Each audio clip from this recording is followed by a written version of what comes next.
Hello, my lovely Capricorn, and welcome to your moon reading. This is just a general reading, so please do take what resonates and toss the rest. Also, if you haven't had a chance to check out your other readings on my channel, please do so. And don't forget to hit that like, subscribe, share button, all that other great stuff. Definitely hit that notification bell because I will be putting up some abundance, finance, wealth type readings very soon, and we all want to know what that's going to look like for us, don't we? So without further ado, we will go ahead and get started on your moon reading. This is a pretty big moon month. We are going to have a lunar eclipse close to Halloween, and also with the lunar shifts this Friday the 13th, which is today, is pretty exciting. So this first position in the 7-card circle is indicative of where you are now or what you're facing. The second position is what kind of got you into this. The third is similar to a challenge card in typical tarot in that it is what is kind of keeping you in this cycle. The fourth card is your ultimate outcome should you follow the 5th, 6th, and 7th cards. So let's get further into depth here and see what we've got going on, what we need to do, what we want to do, all that great stuff, kind of get some clarification for you if you're having any questions here. So right now I have you in protective mode, okay? So for those of you who are feeling like you have to be in that fight or flight mode, you are in absolute survival mode. And I feel like that is most of you that are seeing this, feeling this, right? I feel like right now, for whatever reason, I don't know if something's happened recently. I don't know if you are feeling like you're under pressure. I don't know if you are going through a toxic situation at home, at work, or you're, in an environment where things are, kind of breaking down for you. But whatever reason, you are definitely in a protective mode, right? And I do think that what's kind of gotten you here is the situation here is this card is fear card, but it's a lot about facing your fears, okay? But it's also about facing your fears while also keeping yourself protected, okay? And so for a lot of you, you're having difficulty doing that, right? You may have tried to start facing some of your fears, and that's made you have to go even further into a protective mode, right? Maybe you've stood up for yourself a little bit at work, with family members, with friends, with a significant other, okay? And this has caused more friction, right? So while you've started to face your fears, you're still in protective mode, and you've had to go even further so because it's caused that kind of conflict, that kind of feeling of, insecurity, instability, right? So what's keeping you in this, okay, is this card of darkness. And this is one of my favorite cards actually in the deck, the moon deck. And that is because the card of darkness in this is kind of about watching and waiting, okay? It's where you kind of sit in the shadows and you watch and you learn, okay? Which I think is one of the smartest things anybody can ever do, right? Because of course, if you ask people things, they're going to tell you what you want to hear.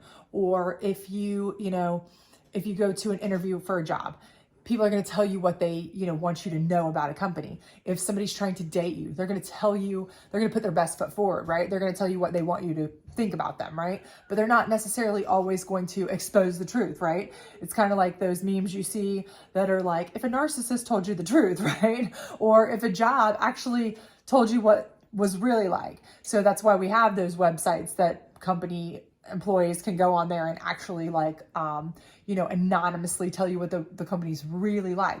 And this is what this is about. This is about you kind of learning about something from a distance, right? Hiding, watching, waiting, learning in the shadows without actually putting yourself in that position. And that's a kind of a protective mode, right? You're in a place where you're kind of trying to feel a situation out in a protective, safe way, right? From a distance. But you're trying to learn what you need to do next. What's the best step? What are you dealing with? And so this right now is kind of a position that you're in, and it's actually a smart position, okay? It's keeping you in this right now because you're really kind of trying to feel things out, and maybe you're getting a little too much into your thoughts. You may be an overthinker, right?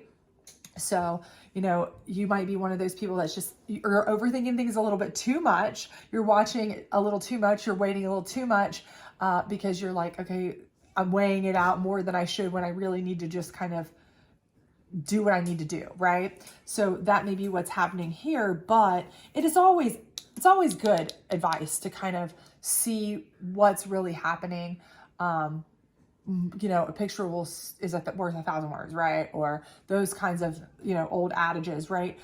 Find out not what's being told to you. Hide and watch, see, wait and see, right? So this isn't a bad thing here as far as this goes. And it does kind of go along with your protection. But at the same time, if you let it go too long, if you watch and wait too long, you're extending this time that you have to stay in that fight or flight mode. And that's not good or healthy either. So, get what you need to get and get out if it's something that is not healthy for you, right? What's your ultimate outcome? The unexpected, okay? Well, the unexpected is good in a situation like this, right? Because you know what to expect from what you've been going through. And obviously it's put you in a position where you feel under the gun, stressed, pressured. You feel like you have to be in fight or flight mode. You feel like you have to be in protection mode. You feel like you're facing a fear. That's not where you want to be, right? So you want something that's going to be completely unexpected compared to this, right? So this is a good thing. This is probably a good unexpected. That's the ultimate outcome. But how do you get there, right? Well, the first of all is extremes, okay? You're going to have to take extreme measures. We know that. We know that you're in a situation that's not great, right? It's put you on the defense. It's put you in a position that you don't love. We see that. And in fact, you're sitting back here kind of hiding, watching, and waiting. And again, for some of you, I think you've been doing this for a long time, maybe too long. Take an extreme. Get out if you have to. Jump ship, okay? Sometimes you just have to pull that plug, cut that bait and run. Whatever term it is that you like to use, you have to make the extreme move, right? You just have to do it. And I think for you, that's what you need to do, because I think you've seen enough. I think you know enough. And now you're just overthinking things. Now you're just letting things go on too long, right? You know better. You know what you need to do, okay? The next thing you need to do is assess, right? But at this point, it's not assess what you need to do, because you already know that. It's assess what you need to do next, right? Because you don't want to get back in the same situation. So assess what you don't want to happen again, but more importantly, assess what you do want to happen. What is it that you want to happen? What is it that you want to see? What kind of exciting, unexpected, joyous types of things would you like to potentially put yourself out there for? Is it applying for a job you never thought you could get? Then do it, assess if that's possible. Assess what you might need to do to get there. If it's trying to, start a relationship with someone you never thought you had a chance with, you know what? Go for it. If that's what you think you need to do, assess your situation and get yourself some options, because when you're able to assess, that means you have options to assess.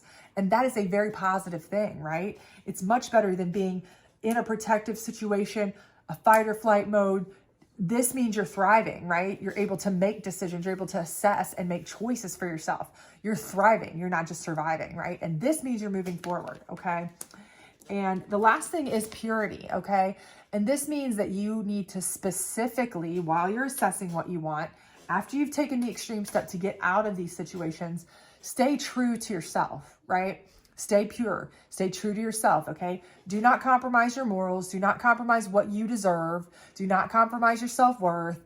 Know your worth and stick to it. Do not compromise yourself in any way, okay? I don't care if it's for a job. I don't care if it's for more money. I don't care if it's for somebody that you think you want to be with or whatever it may be.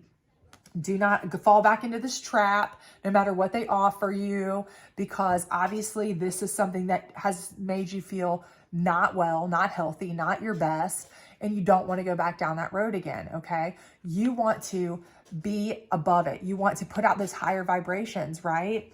Okay, you want to stand your ground, stand firm. Karma is real. I truly believe that. And I think that when you stand on that high ground with your high moral standards and your high sense of self-worth, others will feed off that. Others will see that, and it will draw those people to you. You will have more opportunities, so that while you're assessing your situations, you will be able to stand firm on the best situations. You will be able to choose the best situations. And I do truly believe that there will be some unexpected positive situations that will come out of that, things that you never thought that you could have. And it may very well be because you've been in a very toxic situation, a very unhappy situation, a controlling situation, any number of things where you haven't felt your best and you felt, maybe not worthy, or that you couldn't do a certain thing, or that you weren't good enough for a certain thing because maybe that's what you've been told or meant to, they've put into your head, made you believe, right? You've been made to believe, but it's not true. And the more that you take the extreme measure to get away from that negativity, assess what you want and stand on your ground, and stand on your strength, and stand on your moral beliefs, hold firm to the fact that you are good, kind, pure of heart, pure of soul, all of that, you're worthy, you will have unexpected, wonderful things brought to you. Okay. I truly believe that. And from that, you'll be protecting yourself. You won't have to be in a protective mode anymore. You will be protected by just being you, by being yourself, right? Because it will open up a whole world of better people, better opportunities, safer people, safer opportunities, happier life, right? So hopefully this will resonate with you. If it did, please do like, subscribe, share, all that other great stuff. And hopefully you will also hit that notification bell so you don't miss your reading for your abundance, wealth, finance, all that great stuff coming up very soon. And I hope to see you back soon. Bye.